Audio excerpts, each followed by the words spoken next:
This is Beth Hubbard Bramblett, Joyce's only child. To start, I'll give a brief overview of Joyce's life. Joyce Goff Kirkbride was born December 27, 1935, to Helen Briel Kirkbride and Joseph Owen Kirkbride. She was born and grew up in West Collingswood, New Jersey. Her mother, Helen, was a piano teacher. Her father worked as a salesman at one point for Bird's Eye Frozen Foods. She had a brother, Owen, who was approximately 7 years older than she. Joyce didn't talk much about her childhood, but she did express great love for her father, Joseph Owen Kirkbride, to whom she was very close. She told me her paternal grandfather had his own coffee business in Philadelphia, Pennsylvania. She expressed admiration and love for her paternal grandmother, Deborah, and kept several photos of her that she showed to me. I do recall one story, however, which illustrates her love of animals. She had asked and asked for a dog, so one Christmas her parents surprised her with a Boston Terrier puppy, whom she named Jolly Jingle. She told me it was her best Christmas ever, and she loved that little dog dearly. She would grow up to love and care for several animals throughout her life. After completing high school, Joyce attended Syracuse University School of Nursing in upstate New York and obtained her bachelor's degree there. She met my dad, John R. Hubbard, while at SU. They were married June 22, 1957. As a new wife, Joyce lived for a time in Honolulu, Hawaii, when my dad served in the Air Force. They eventually returned to upstate New York so my father could attend medical school. Joyce worked as a nurse to help support them throughout his graduate studies. She adopted me in March of 1967, and for approximately the next 15 years, she focused solely on being a wife and mother. Joyce went back to work as a public health nurse when I was a freshman in high school.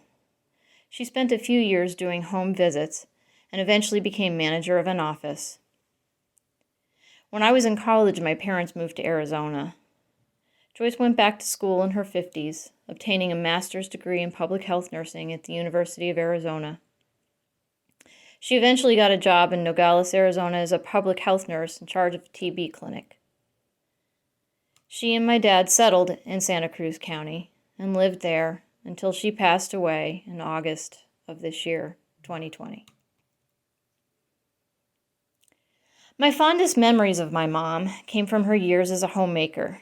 For approximately 9 years, from the time I was about a year old until I was about 10 and a half, our family lived in a beautiful country home in the Finger Lakes region of upstate New York, a mile or so from Cayuga Lake.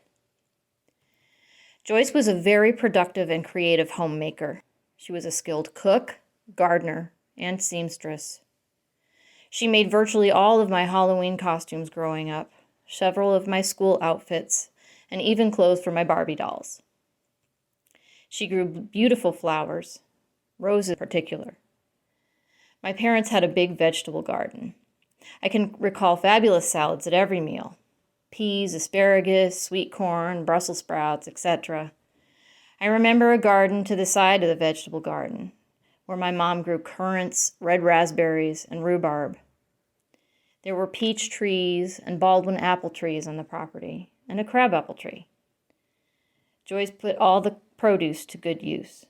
She made applesauce, she made jellies out of the crab apples, jams, pies, trifles.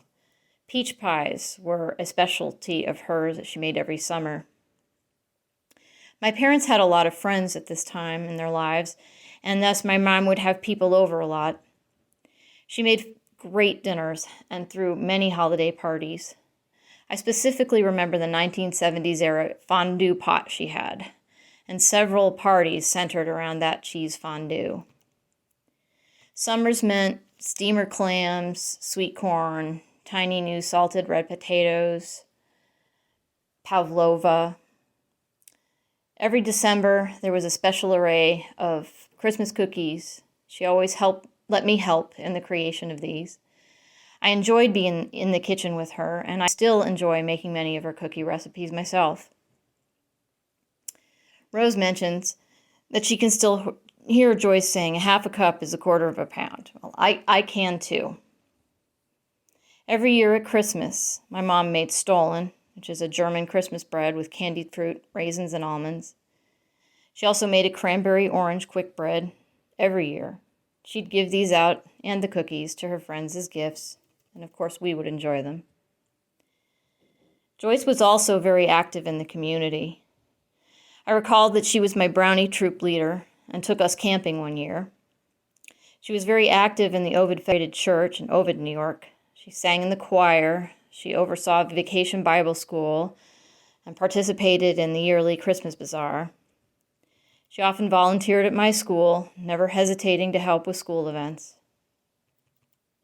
Joyce was a very fun mom. She knew how to throw a good kid party, not just for adults. For my 6th grade graduation party, she gave us clues and sent us hunting for a watermelon in the creek below our house. Birthday parties had lots of games, decorations, favors, and prizes. And she wasn't afraid to play with me.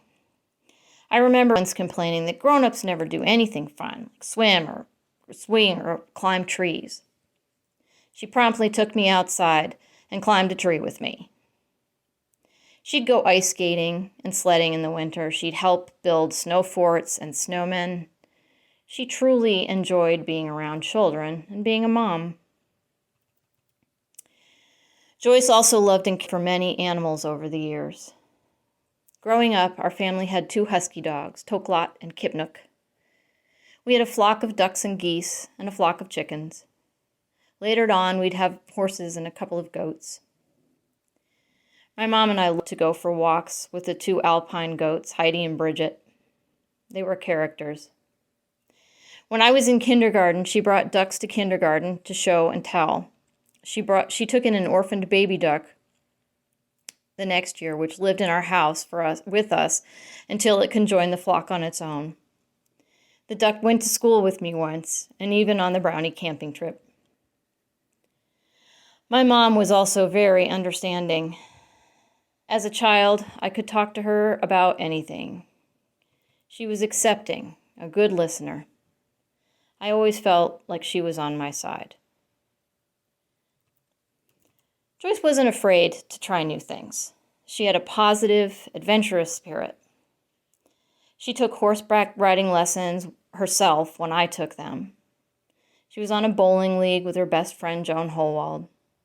She learned to ski when I was in middle school. We had a lot of fun skiing together as a family. She enjoyed swimming, being at the lake or at the ocean, watching birds with my dad. And of course, she was always trying out new recipes. The most memorable thing about my mom was what a people person she was. She was so loving and caring to everyone around her. She often acted as a mother figure to other girls and young women who needed her. I would frequently hear from others what a nice person my mom was and how much they appreciated her kindness. Finally, my mom was very brave in the face of several health issues. She survived cancer 3 times, breast cancer in her 40s, ovarian cancer twice in her 70s. She had back problems which necessitated surgery. It became hard for her to walk and impossible for her to drive. Through it all, she kept a positive outlook and never stopped caring about others. Despite her health problems, she was happy in the company of my children, Silas and Seth. She made jam with Silas several times. She took the boys and me to the Sonoran Desert Museum several times. She had friends and family over to her home and still made delicious meals for her guests. I'll miss my mom. Many people will miss my mom. But she lived a very full, meaningful life, worthy of celebration. This is Claire Bonelli. In the piece I wrote for the Nogales International, I talked about what Joyce Hubbard meant to the community. Now I want to talk about what she meant to me. Joyce was my prayer buddy. I don't know how many years ago we met.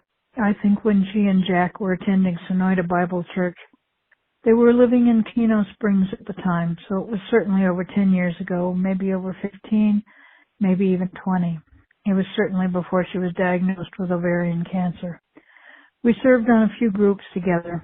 Eastern Santa Cruz County Something Coalition, Healthy Santa Cruz County. She tried to get me more involved, but I live 40 miles from Nogales and don't even like to go to downtown Sonoyta, 3 miles away. I met her in Nogales once for lunch, I think. It seemed she introduced me to half of the town, none of whom I remembered. We read the same daily devotionals, Jesus Calling, Jesus Always, and Oswald Chambers' classic, My Utmost for His Highest, over and over. We both found encouragement and comfort in the first two, and we both seemed to struggle with the same devotions in OC. I didn't get OC today, neither did I. Over the years, the I don't get became fewer. We texted daily, called frequently, gradually grew in our prayer life. We prayed together fairly often, and it usually left me exhausted for a while. But she taught me to pray, or we learned together in the process. I didn't accept the Lord until after my mom died.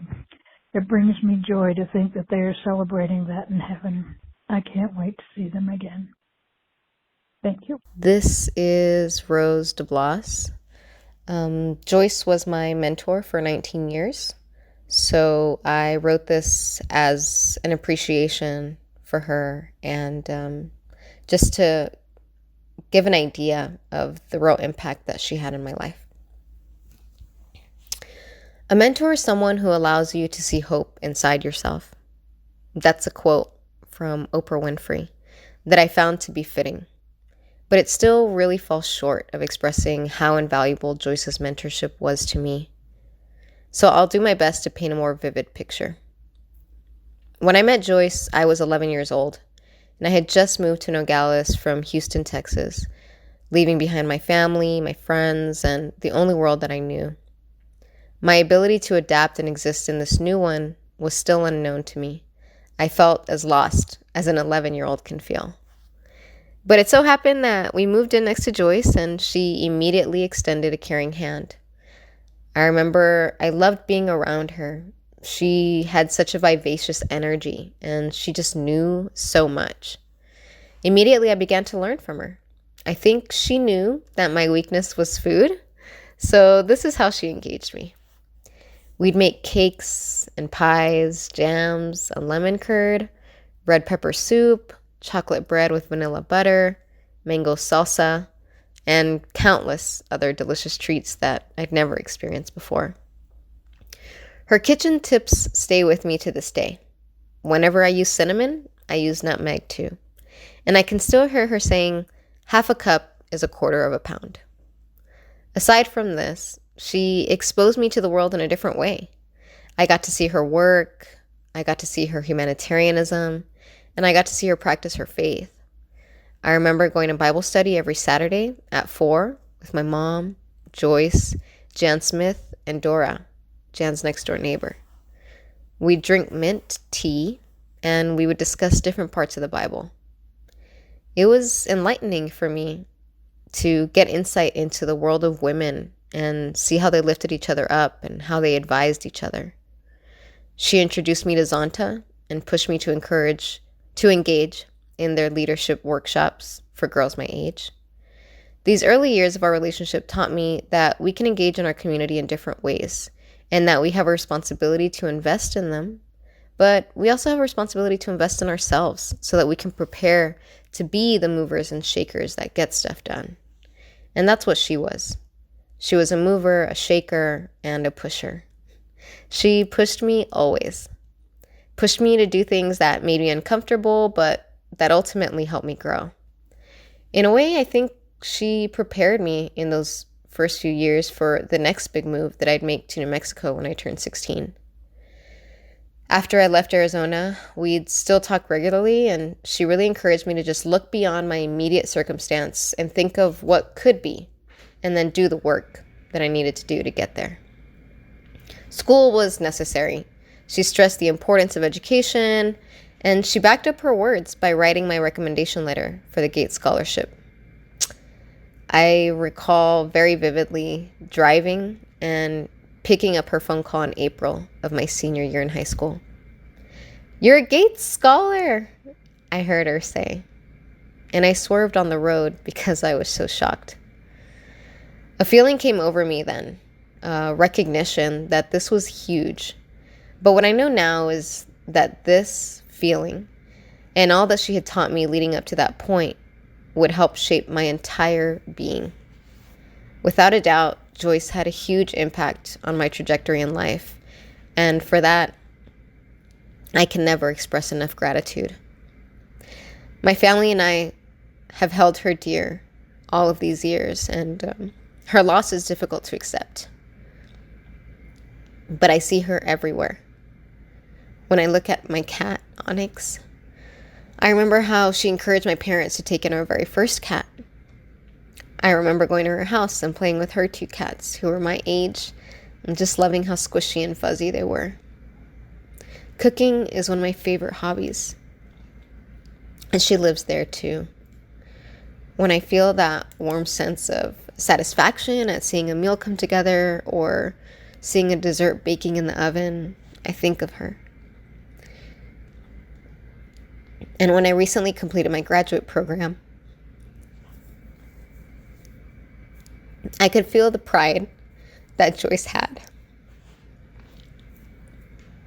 and her satisfaction that I'd followed her advice after all and gotten my master's degree. The 19 years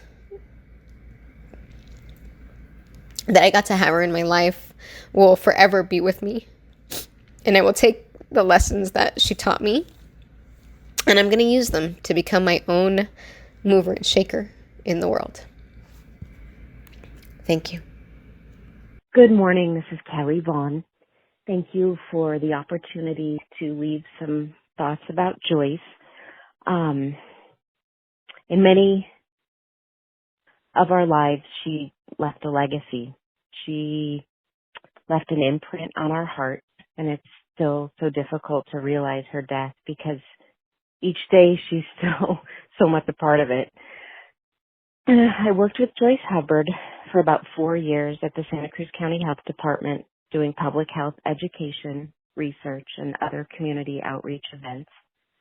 Joyce was more than a supervisor to many of us. She was a friend, a confidant, a mentor, and a strong sister in the Lord. Although her multiple local and state recognitions and honors for leadership and accomplishment meant so much to her, I believe it was the involvement in people's lives to help make things better for them that she derived the most satisfaction. She loved to help young people get ahead, to succeed, to not only dream, but pursue and accomplish those dreams. She made things happen. It was just her way. Fighting cancer became a personal battle for her, and of course she did so successfully for many years. There was no one more surprised than her oncologist. She, of course, was most grateful to him and the team. She adopted a lifelong scripture that sustained her in the most difficult times, Habakkuk 3:17. She would recite it frequently. Though the fig tree does not bud and no fruit is on the vine, though the olive crop fails and the fields produce no food, though the sheep are cut off from the fold and no cattle are in the stalls, yet I will exalt in the Lord. I will rejoice in the God of my salvation. Joyce was also most grateful to her husband, Jack, and his care for her. She also loved seeing their daughter Beth and grandchildren, Silas and Seth, every chance she got. She was also a wonderful part of our family as well. And living in Tucson, I didn't get to see Joyce as often as I wanted, but we talked and or texted multiple times a week. Joyce had an anchor for her soul in Christ. She was not afraid to proclaim that. Her faith was rock solid, and she never complained of her suffering. In fact, until her last day, she did all she could to serve others. She pushed ahead with a joyful spirit until she passed from this old earth into the eternal arms of our Savior. Rest in peace, dear sister. We will see you again very soon.